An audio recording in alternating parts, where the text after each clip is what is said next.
now, which would be August 15th for the Acadian community across the world, and in celebration of the great life of Robbie Robertson, who wrote this song.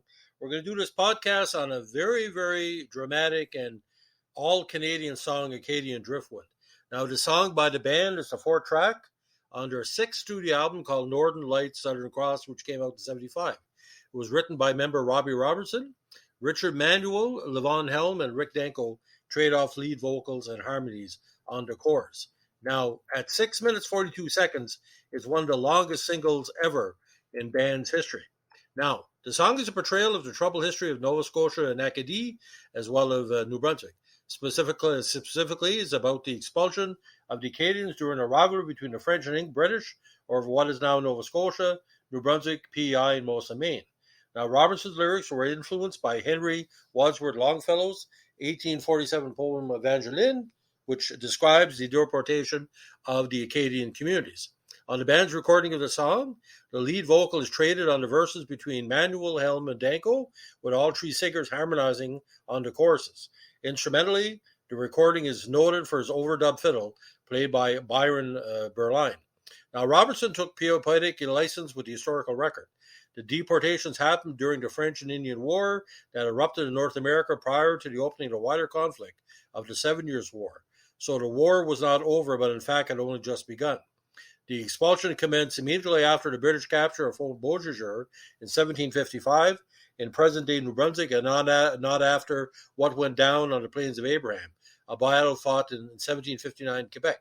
The deportations ended when the war ended with the signing of the Treaty of Paris. Now, Alt music critic Rob Bowman described Acadian Driftwood as a slightly more complex and ambitious and successful down north analog to the night he drove Old Dixie down. And the Sarasota Herald Tribune affirmed a relationship with the night they drove Old Dixie down, noting that it had much of the tone and historical sensitivity as the earlier song. The Herald Tribune further noted that the song deals with the theme in a way that not only highlights the plight of the Acadians, but also relates it to continuing oppression in the world and, of course, Acadians. Now, Bowman rated Acadian Driftwood as one of Robertson's finest compositions, equal to anything else the band ever recorded. According to the new Rolling Stone album guide, critic Mark Kemp called Acadian Driftwood, along with Ophelia and It Makes No Difference, as the key songs from Northern Lights Southern Cross, on which Robertson reclaims his reputation as one of rock's great songwriters. Music critic Colin Larkin concurred as one of Robertson's most evocative compositions. Music critic Barney Hoskins considered it, and It Makes No Difference, be the most moving songs Robertson had written in 5 years. Now, Rolling Stones noted that in spite of a few factual inaccuracies, there's no better single song that spotlights the voices of Danko, Helm, and Manuel than Acadian Driftwood. The song is absolutely beautiful and features stellar filler work by Berline. In his book, American Driftwood, about the history of Cajun and Zydeco music, Paul-Émile Comeau states that American Songwriter magazine called Acadian Driftwood a masterpiece of Acadian music. In addition to the book, Comeau produced a 13-part series called the Connection Acadien for CBC Radio and NPR. Now, why this song works, ladies and gentlemen, because it has Acadian styles in it. And the Acadian style, once you hear it, you never forget it. There's aspect of Cajun music and Acadian music, but this is a ballad of loss, of degradation, of loss of territory, loss of religion, loss of home. And basically, we were kicked out for no reason other than we were peasants. And as the Quebecers looked down at us, Lucien Bouchard said Acadians are just a bunch of peasants. And to a lot of people, we still are.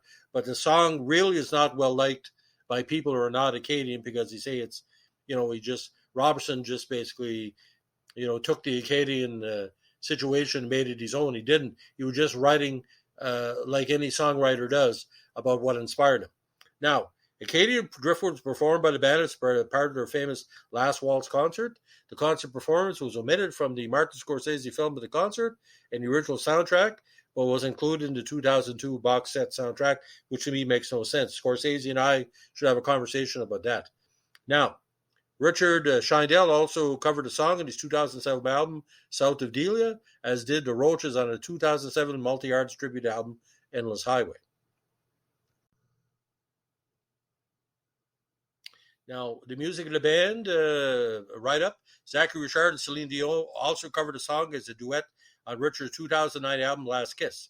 Sean Colvin covered it on her 2015 album Uncovered, and Phil Beer frequently plays the Acadian Driftwood in his solo performances and with the Phil Beer Band, and included on his 2005 studio album Rhythm Methodist. Now, the lyrics themselves, I want you to take an opportunity, ladies and gentlemen, after you hear this podcast, to call up the lyrics and just see why the song never was included in some of the Canadian poetry books that would feature Canadian musical artists like Neil Young and Joni Mitchell. It's very rarely talked about or covered or referred to in school. I think it's time in 2023, where people are learning more about Acadian culture in all levels, in Cajun culture.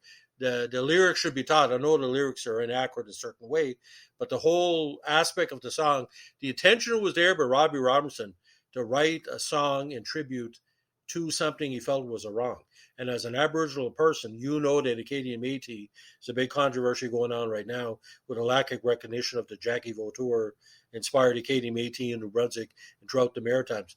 Métis exists in New Brunswick. We're all Acadian Métis, not because we self-identify as that who we are. We're all half French, half Aboriginal with a mix of Jewish and English and Irish and Scottish. But Acadian Driftwood, you got to understand, expulsions in North America were not frequent. If anything, we were chastised because they didn't recognize the French or the Crown, or we call it British Crown. That's why we're kicked out.